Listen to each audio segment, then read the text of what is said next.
Javier, estamos al exterior de las instalaciones de la DEA y del FBI aquí en la ciudad del Paso, Texas. Se encuentra en estas instalaciones en el lugar Ismael El Mayo Zambada.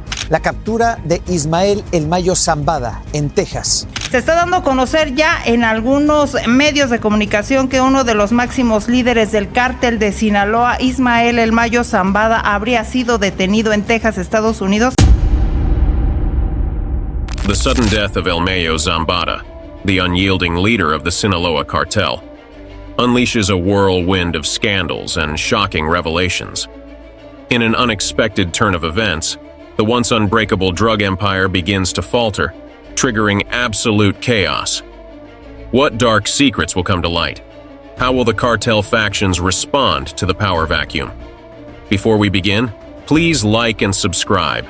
It's free. Now, let's get started. The critical health condition of El Mayo.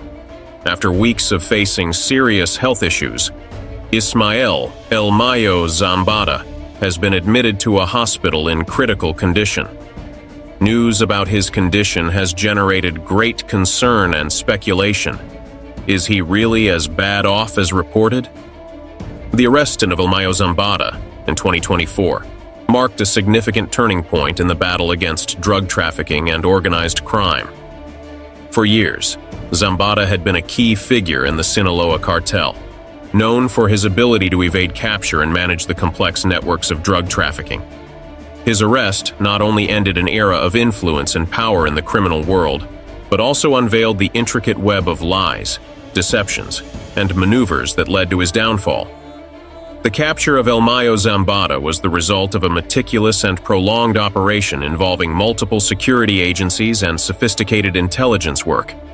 As they closed in on him, investigators discovered that behind his seemingly unbreakable facade lay a plot of betrayals and covert operations that further complicated his capture. The web of corruption and the fabric of alliances and rivalries that Zambada had woven over the years proved to be as complex as the drug trafficking network he directed. The process that led to his arrest not only revealed his vulnerability, but also the limitations of a system that, despite its efforts, had been unable to completely dismantle his empire before he found himself in such a weakened state. Now, as El Mayo Zambada faces a rapid decline in his health, attention turns to understanding not only the circumstances of his detention, but also the impact of his condition on the structure of the cartel and the global drug trafficking landscape. The brutal operation that led to the imprisonment of El Mayo. The capture of Ismael El Mayo Zambada represented the culmination of a meticulously designed and executed operation in collaboration with U.S. federal agencies. This complex operation was marked by its intricate planning and skillful use of deception, marking a milestone in the fight against drug trafficking. The operation began with what appeared to be a routine mission. Zambada, known for his exceptional ability to evade capture and remain in the shadows, fell victim to a ruse orchestrated by a high-ranking official within his own cartel.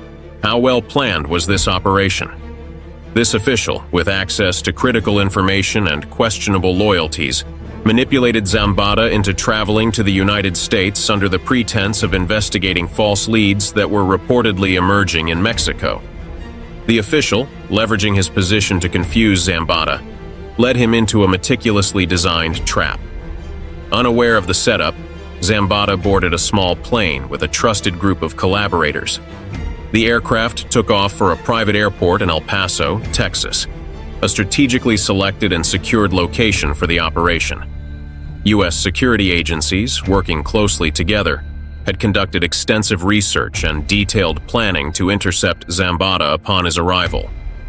The Department of Homeland Security, DHS, and the Federal Bureau of Investigation, FBI, joined forces to orchestrate the operation.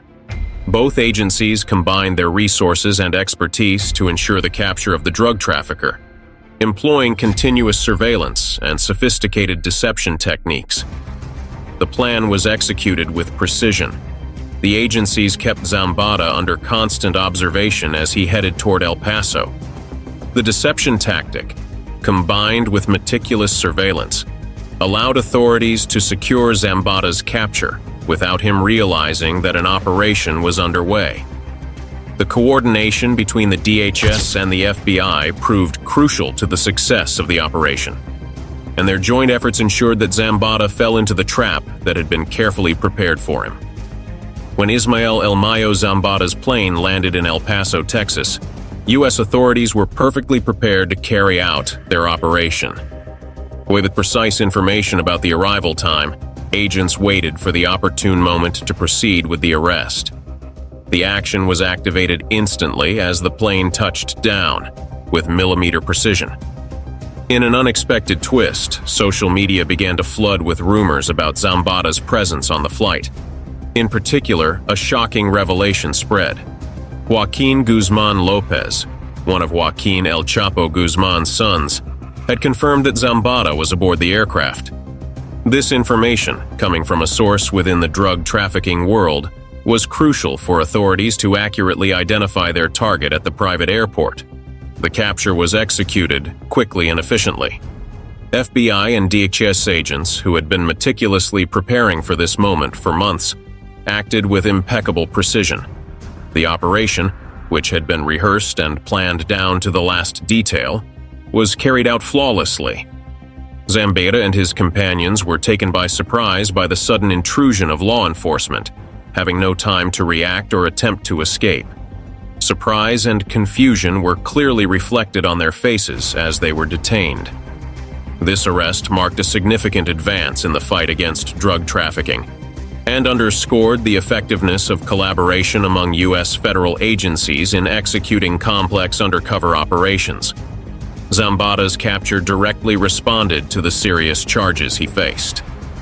In February 2024, Zambada had been charged with conspiracy to manufacture and distribute fentanyl, a highly lethal synthetic opioid. His detention was considered a crucial step in the battle against all the public health crisis generated by this potent and devastating opioid.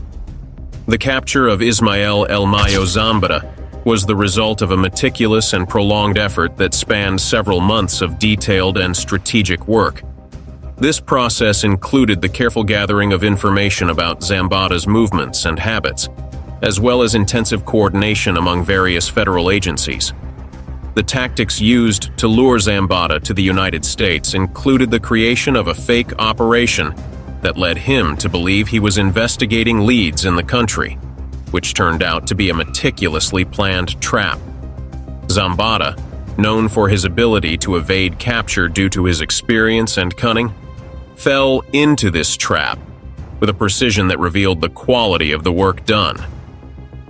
The arrest, which took place in July 2024, represented a significant advance in the fight against drug trafficking and organized crime. It was not only a victory in terms of achieving the detention of one of the most wanted leaders, but also underscored the effectiveness and determination of U.S. security agencies in facing complex challenges. This operation highlighted the importance of international cooperation in the fight against organized crime. The problems El Mayo faces behind bars. How badly is he suffering in prison? In prison, Ismael El Mayo Zambada's existence transformed into an unrelenting torment. The cell in which he was confined was a tiny and oppressive space, with damp walls exuding a penetrating odor of moisture and decay. The lack of ventilation and perpetual darkness contributed to a suffocating and desolate environment that seemed to absorb all hope and dignity. Every day in prison began brutally with the shrill sound of metal doors opening. This constant and ominous noise was an incessant reminder of his confinement and the surveillance to which he was subjected. Immediately after, a group of guards, whose hostility was palpable, would enter his cell to carry out a thorough inspection. This check not only involved a physical search of the space, but also included a humiliating personal scrutiny. The guards would inspect every nook and cranny for contraband, throwing disdainful glances and derogatory comments that underscored their contempt for the prisoner. The regime of punishments in the prison was severe and ruthless. Any transgression, whether real or perceived, resulted in immediate and brutal retaliation. Zambada faced a series of physical punishments, from beatings to more subtle tortures such as food deprivation or isolation, under even harsher conditions. These punishments not only inflicted physical pain but also served to humiliate and demoralize, breaking any semblance of resistance or dignity that Zambada might retain. In addition to physical brutality, Zambada faced constant mental stress.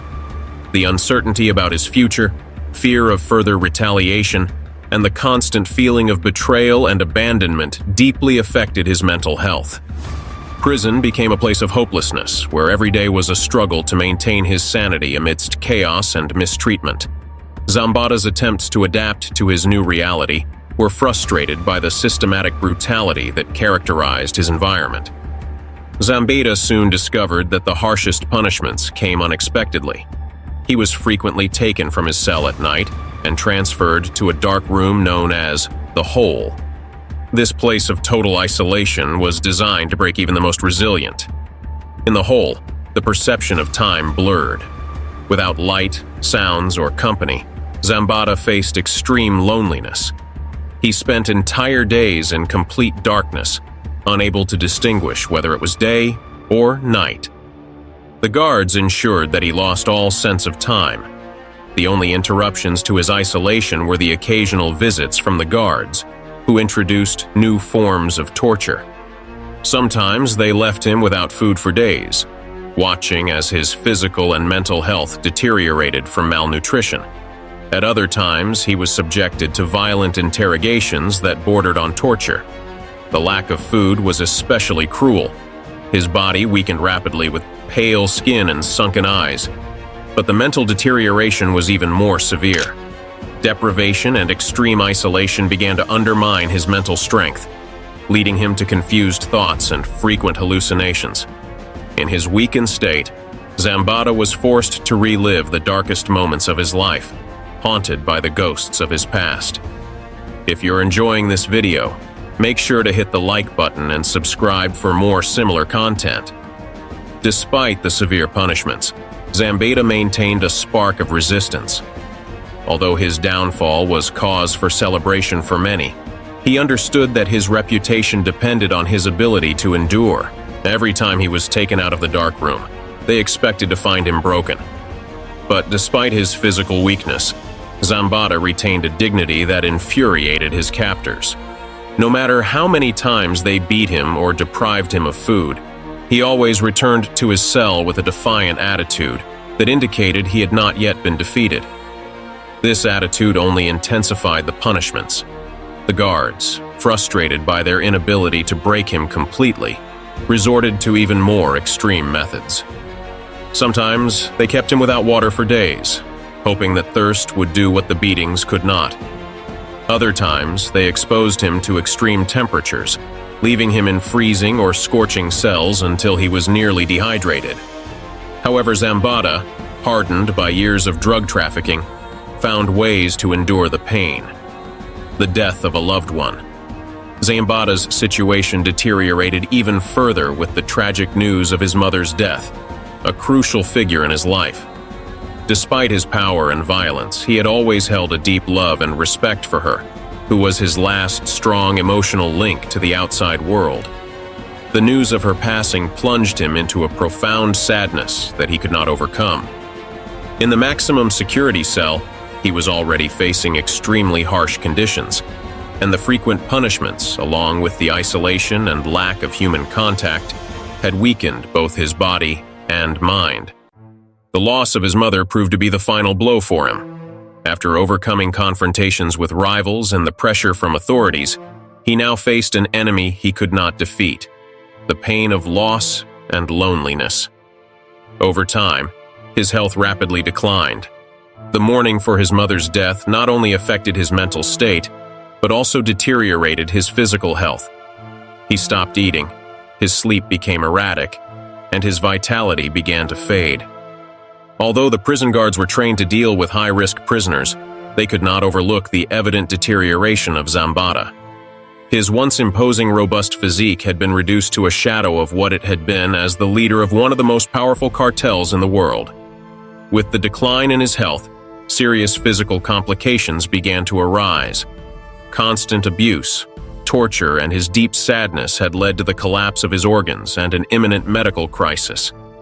Realizing the gravity of his condition, the penitentiary authorities decided to transfer Zambada to a nearby hospital, taking strict security measures.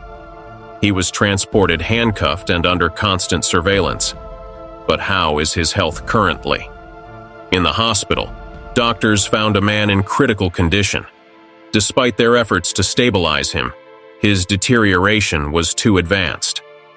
Zambada spent his last days in a hospital bed, surrounded by medical equipment and under rigorous guard supervision. Although conscious, his mind seemed lost in a whirlwind of memories and regrets. Ismael El Mayo Zambada passed away on October 5, 2023, due to multiple organ failure caused by the stress, depression, and physical abuse suffered in prison. His last words were confusing, as if he were reliving moments from the past, and he died alone, without the presence of his family or allies. His death, silent and without ceremony, marked the end of an era in drug trafficking. Despite his power and influence, his fate served as a reminder of the loneliness and disillusionment that surround those who live in the world of organized crime. The disputes within the cartel. Are the Chapitos causing problems?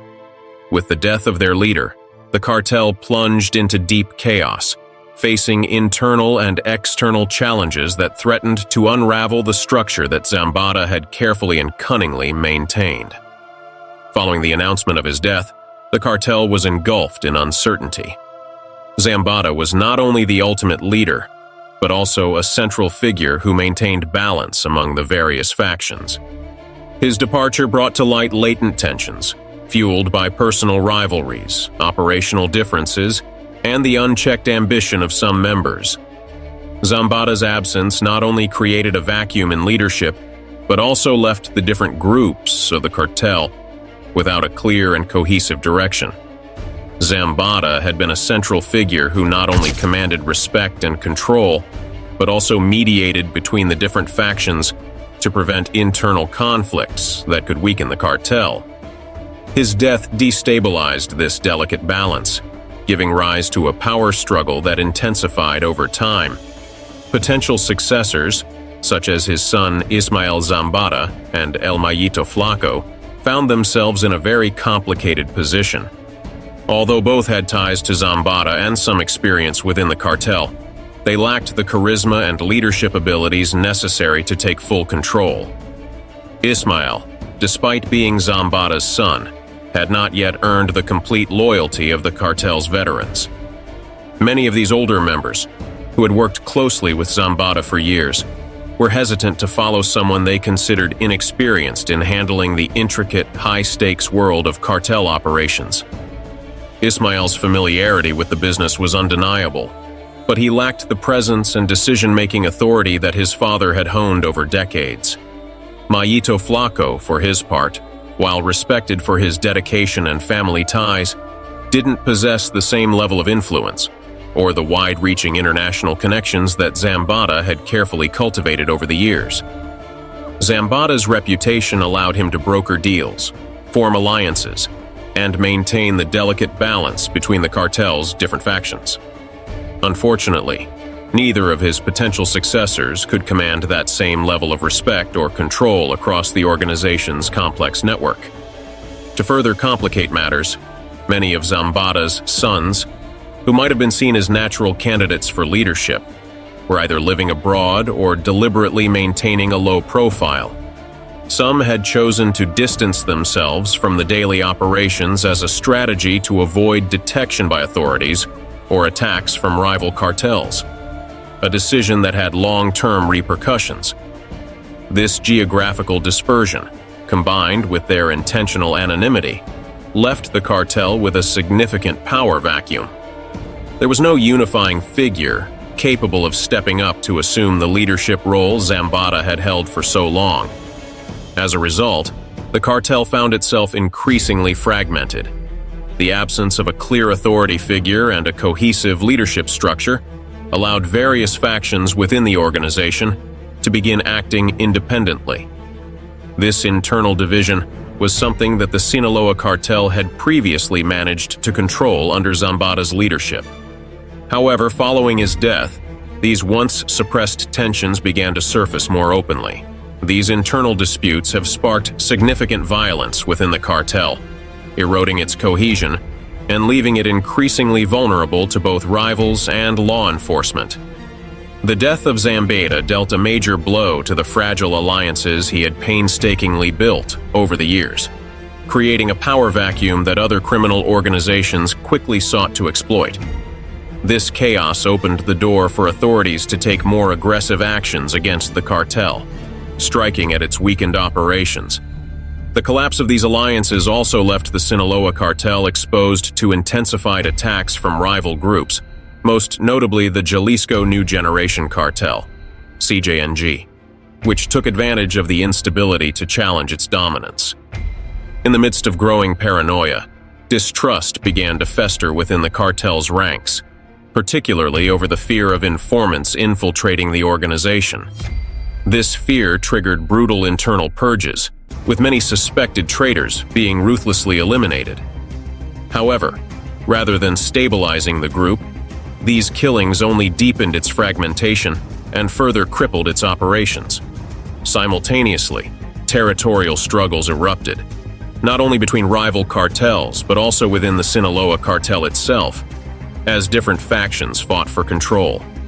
This escalation of violence had a devastating impact on local communities that found themselves trapped in the crossfire. Where once the Sinaloa Cartel had offered some degree of protection, Zambada's death left these regions exposed to unchecked brutality and lawlessness as rival groups vied for supremacy.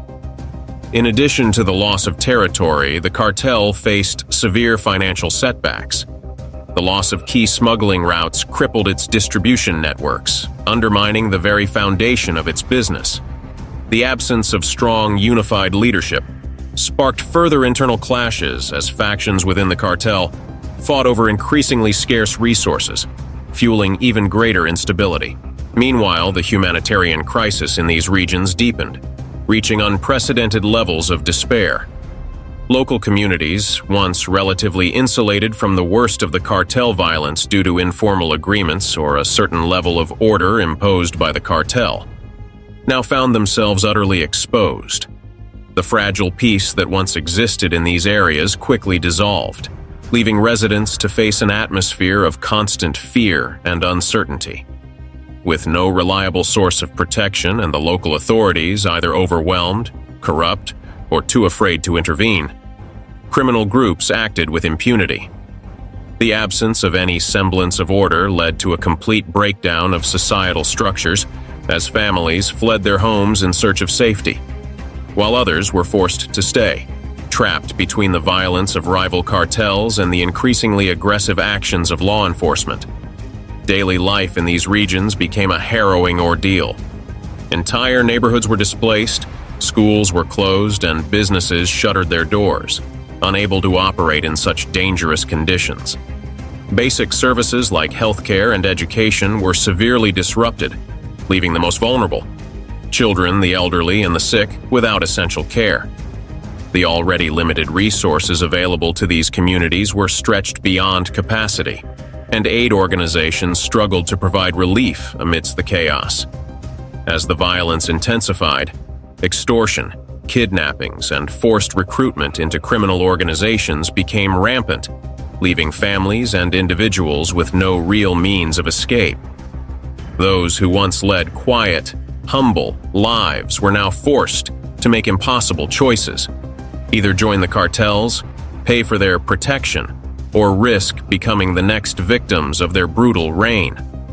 The psychological toll was devastating, as the constant threat of violence left deep emotional scars, particularly on the younger generations who grew up knowing nothing but fear and instability. With the collapse of local economies and infrastructure, widespread hunger and poverty took hold. Agricultural lands were abandoned, and markets once bustling with activity became ghost towns. People became increasingly dependent on external aid, but even that was sporadic, as reaching these areas safely became nearly impossible for humanitarian workers.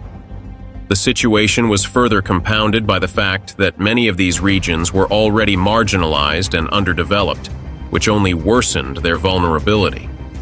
In this climate of despair, social bonds began to fray. Communities that once thrived on mutual support and cooperation grew fragmented as trust eroded. People who had lived side by side for generations became suspicious of one another, fearing informants or cartel spies lurking in their midst.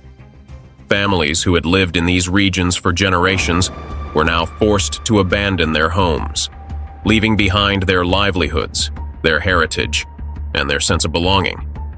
The dream of rebuilding their lives once the violence subsided seemed like an illusion in the face of such relentless destruction.